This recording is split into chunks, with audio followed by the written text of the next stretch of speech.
A sell-off in the U.S. stock market did not benefit safe haven gold and silver markets this Tuesday. Joining us today is Gary Wagner of thegoldforecast.com. Gary, welcome back.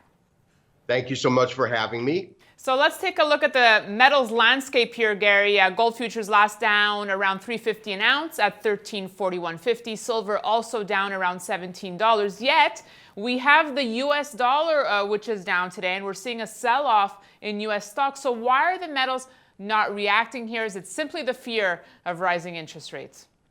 Well, it's an interesting market that we are looking at. We do have an equities market that's lower, the dollar is lower, and also gold and silver are trading lower. Typically, you'll get the opposite effect. However, when you get hard sell-offs in U.S. equities, where the Dow, for example, is down 300, 400 points on its low, you tend to see the metals run in tandem as there is mass liquidation to cover any kind of positions that need to be covered in the equities markets.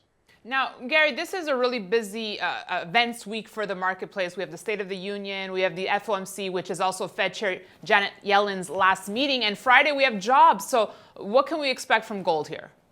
Well, we've seen a tremendous rally in gold that really started, mid-December of last year. We've seen the market move up about $120. So on a technical basis, we're definitely due for a correction. However, we all know that this market is fundamentally based, and any of the events you've just mentioned could really rattle the markets. And I think that if we see a further erosion in U.S. equities, that will benefit, of course, the precious metals. And lastly, there's next week and the 8th, when the government has to figure out whether or not they're going to kick the can down the road or figure out a way to have an effective budget and not run out of money.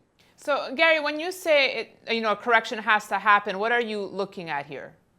In terms of numbers, the area that we're at right now is pretty critical, which is 1335. A move below that, really, we don't see any technical support till about 1310, 1300 to 1310. If it does hold in this area and actually spike up, we've actually seen the market retrace about 23% from the beginning of the rally. Well, let's play it out the other way, though.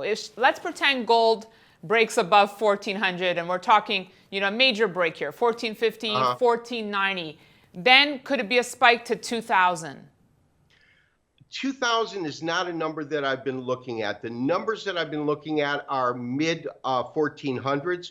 Past that would be a difficult venture, to say the least. Okay, I asked that because I've come back from a show where people were very bullish, talking anywhere between $1,500 and $2,000 gold. Well, I'm extremely bullish. We saw a dramatic shift in gold at the end of 2015, and for the first time since the multi-year correction, we began to see higher highs and higher lows on a long-term basis. Again, this last rally actually took us above the former high that we achieved last year. So now we've had the higher high. If we are in some sort of correction, I would expect to see a higher low. However, as I said, it's fundamentally based. And with all of the activity out there, we could certainly see the market bounce higher from this point. All right. Gary Wagner of thegoldforecast.com. Thank you for joining us. Good to have you back. Thank you. Always a pleasure to be here. And thank you for watching. We'll be back tomorrow.